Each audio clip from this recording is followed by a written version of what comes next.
Good morning, students. In previous class, we have studied about the microorganisms as our friends. Okay. In previous class, basically we were discussing about the beneficial activities of microorganisms. Therefore, we can categorize them as a friends or as a foes. Got it? तो हम लोग ये पढ़ रहे थे कि micro organisms हमारे friends कैसे हैं और माइक्रो ऑर्गेनिजम्स हमारे फो कैसे हैं. तो हम लोगों ने पढ़ा कि micro organisms are our friends and we have studied about various fields in which various microorganisms are working.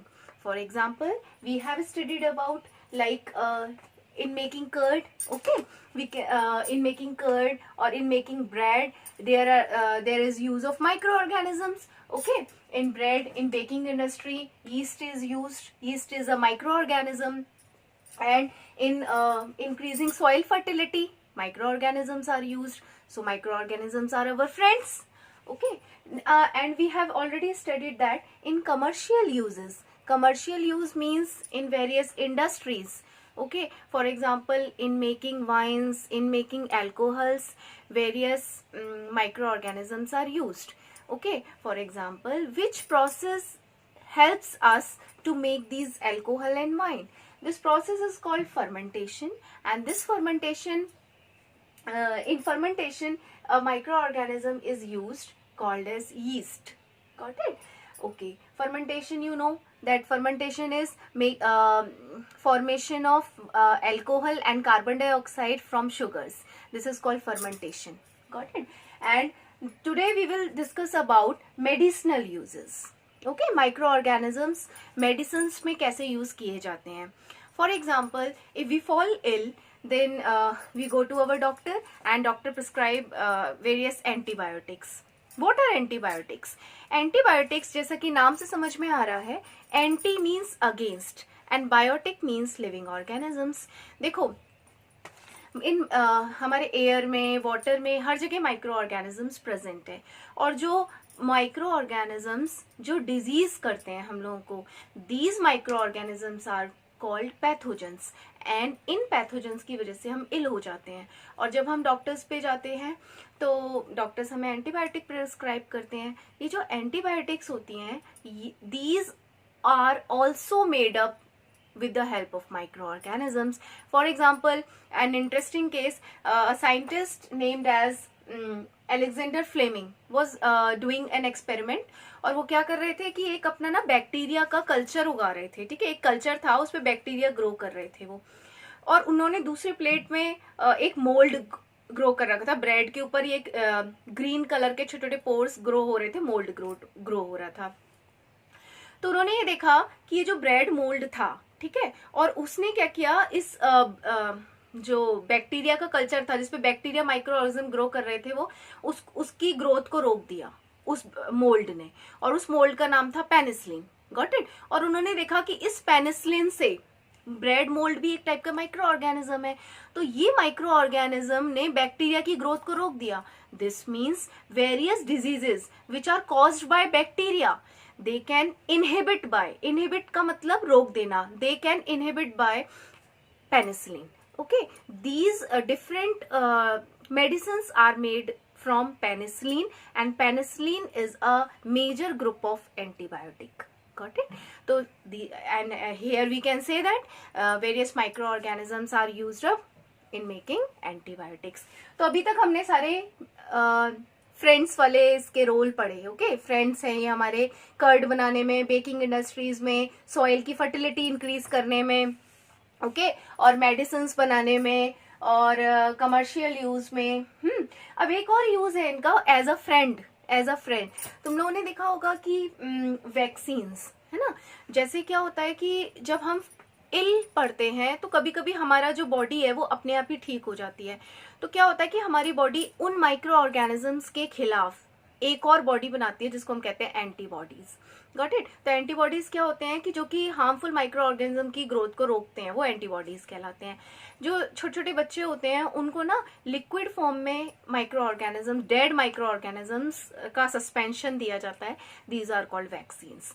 वो क्या करते हैं वैक्सीन्स कि पर्टिकुलर टाइम पीरियड पे क्या होता है, पर्टिकुलर टाइम पीरियड पे पर्टिकुलर माइक्रो ऑर्गेनिज्म एक्टिव हो जाता है एटमॉस्फेयर में और वो हमारी बॉडी पे अटैक करने लग जाता है। लेकिन हमने तो वैक्सीन ले रखी है, उस माइक्रो ऑर्गेनिज्म के खिलाफ अलग अलग वैक्सीन बनाई जाती हैं।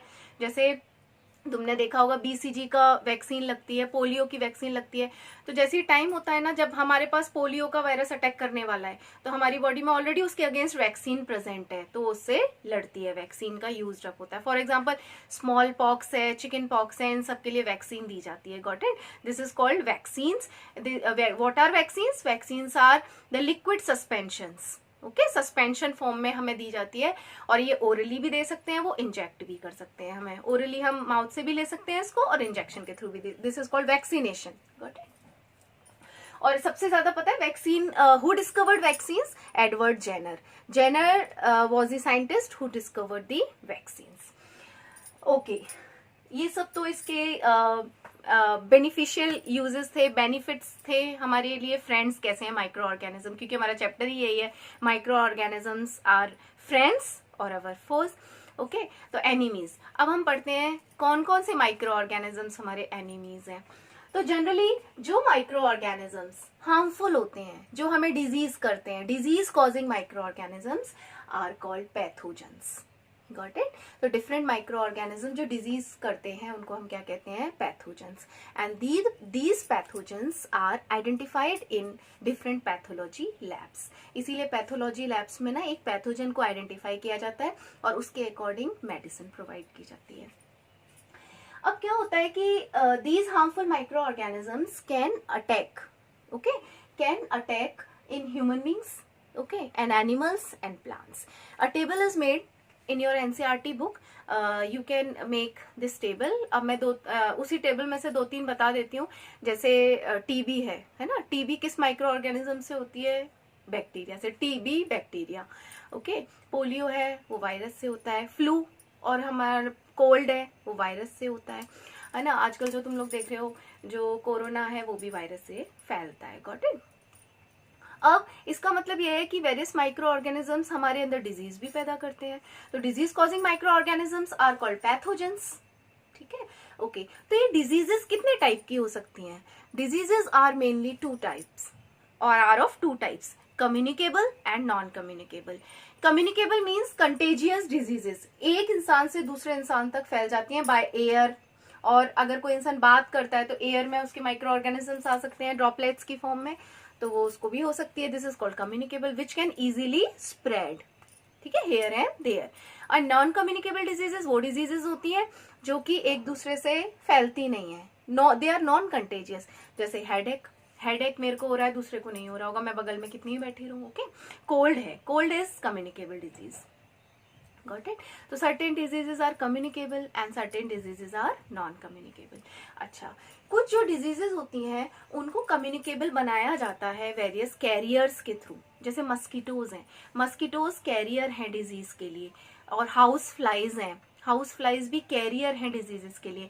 मस्कीटोज क्या होते हैं कि जो इन्फेक्टेड पर्सन है उसको बाइट किया, उसका ब्लड उनके अंदर गया और वही ब्लड उन्होंने इंजेक्ट कर दिया दूसरे पर्सन के अंदर, तो वो भी इन्फेक्टेड हो गया। तो यहाँ पर जैसे मस्कीटोज है वो डेंगू, मलेरिया, आप जानते हो ये दोनों जो डिजीजेस हैं they are very dangerous diseases and these are caused by female anopheles and female aedes। ठीक है, dengue is caused by female aedes and malaria is caused by female anopheles। अब क्या करें, ये जो हाउस फ्लाइज होती हैं ये भी हमारे डिजीज कॉज करती हैं, हमारे फूड पे बैठ जाती हैं और जो वेरियस शुगरी आइटम्स होते हैं उन पे बैठ सकती हैं। तो उसमें क्या होता है कि हमारा अगर खाने पे बैठी है, खुला रखा हुआ है हमारा खाना, और house flies can stick there and और वो कहीं और बैठ के आई है। गॉट इट। उसके पैरों में माइक्रो ऑर्गेनिजम्स है, स्टिक है उसके अंदर, तो हमारा फूड क्या होगा, स्पॉइल हो जाएगा। दिस फूड जो स्पॉइल्ड फूड है अगर हम उसको इनटेक करते हैं तो हमारी बॉडी के अंदर फूड पॉइजनिंग हो सकती है। बिकॉज एक बात याद रखना, because in our stomach there are very useful micro organisms are present. Got it, which helps us in doing various reactions, in various activities like digestion. Okay, जैसे अगर हम एंटीबायोटिक भी लेते हैं ना, तो एंटीबायोटिक को नहीं पता होता है वो अपने हमारे पेट में जाती है, कौन से यूजफुल माइक्रो ऑर्गेनिजम्स हैं, कौन से हेल्दी माइक्रो ऑर्गेनिज्म, वो सबको किल कर देती है. इसीलिए स्पेशलिस्ट जो डॉक्टर्स होते हैं वो जितने डेज का प्रिस्क्राइब करते हैं एंटीबायोटिक को वही लेना चाहिए. अगर हम इससे ज्यादा लेते हैं तो एंटीबायोटिक ने हमारे सारे माइक्रो ऑर्गेनिज्म को किल कर देती है और हमारे स्टमक में अपसेट हो जाता है, प्रॉब्लम होना शुरू हो जाती है. Got it? ओके, तो हम क्या करें, फूड जो फूड है वो spoiled by micro organism, this is called food poisoning, this causes food poisoning. So we can use some preservation methods. How can we save our food from micro organisms? तो preservation का क्या होता है, हम preserve कैसे कर सकते हैं? प्रिजर्वेशन के लिए दो मेथड्स हैं. एक तो नेचुरल तरीके से, नेचुरली मीन्स ऑयल. हमने देखा होगा जो पिकल्स होते हैं उसमें कितना सारा ऑयल डालते हैं, कितना सारा सॉल्ट डालते हैं. ओके, तो ये जो ज्यादा कॉन्सेंट्रेशन होती है ना सॉल्ट की, ऑयल की, तो ये माइक्रो ऑर्गेनिजम्स की ग्रोथ को ना चेक कर देते हैं, रोक देते हैं. ठीक है, तो these are the natural method. हम ना ऊपर सन ड्राइंग कर दें. सन पता है क्या होता है? देखो, जो माइक्रो ऑर्गेनिजम्स होते हैं ना वो पर्टिकुलर टेम्परेचर पर ही ग्रो करते हैं, बहुत अच्छे से ग्रो, है ना. ज्यादा ठंडा होगा, ज्यादा गर्म होगा, तो micro organisms can not do optimum. Okay, तो ऑप्टिमम टेम्परेचर पर ही माइक्रो ऑर्गेनिजम्स की एक्टिविटी मैक्सिमम होती है. अगर ज्यादा ठंडे हम फ्रिज में रख दें चीजों को उठा के तो हमारी चीजें खराब नहीं होगी, ज्यादा गर्मी में रख दें तो चीजें खराब नहीं होंगी. लेकिन एक टेम्परेचर ऐसा होता है जिसमें माइक्रो ऑर्गेनिज्म ग्रो करते रहते हैं. तो तुमने देखा होगा कि जब ठंड खत्म होने वाली होती है और गर्मी शुरू होने वाली होती है, then we start falling ill. Okay, because in this season we can catch microorganism. Our body is prone to be taking microorganisms. Okay, so preservation के लिए हम सन ड्राइंग यूज कर सकते हैं, बिकॉज सन में बहुत ज्यादा सन की वजह से बहुत ज्यादा टेम्परेचर होगा, एंड टेम्परेचर ज्यादा होगा तो पानी नहीं प्रेजेंट होगा. Water is not present in our food items, and in water microorganism can grow. जब वाटर ही हटा देंगे हम तो microorganism can not grow. Got it? अब a method is and by synthetic, तो हम ये प्रिजर्वेशन कैसे करते हैं? ये जो है ना oiling, oil drawing, sun drying, salt add करना, शुगर ऐड करना बहुत ज्यादा अमाउंट में, these are called preservatives. Preservatives are the substances which prevent the growth of microorganisms. ये नेचुरल प्रिजर्वेटिव्स हैं. सेकेंड प्रिजर्वेटिव की कैटेगरी आती है सिंथेटिक प्रिजर्वेटिव्स. सिंथेटिक प्रिजर्वेटिव्स होते हैं, they are synthesized in lab और they are man made preservatives. बहुत अच्छा एग्जांपल है इसका sodium benzoate. Sodium benzoate, got it? तो ये सिंथेटिक प्रिजर्वेटिव है. अब क्या होता है, मिल्क, तुमने देखा होगा milk is coming in packets. Okay, तो मिल्क को प्रिजर्व किया जाता है. This method is called pasteurization. What is pasteurization? Boiling of milk, okay, at 70 degree centigrade for 3 to 5 minutes. Okay, and suddenly we cool the milk. तो हमने suddenly cool क्यों किया?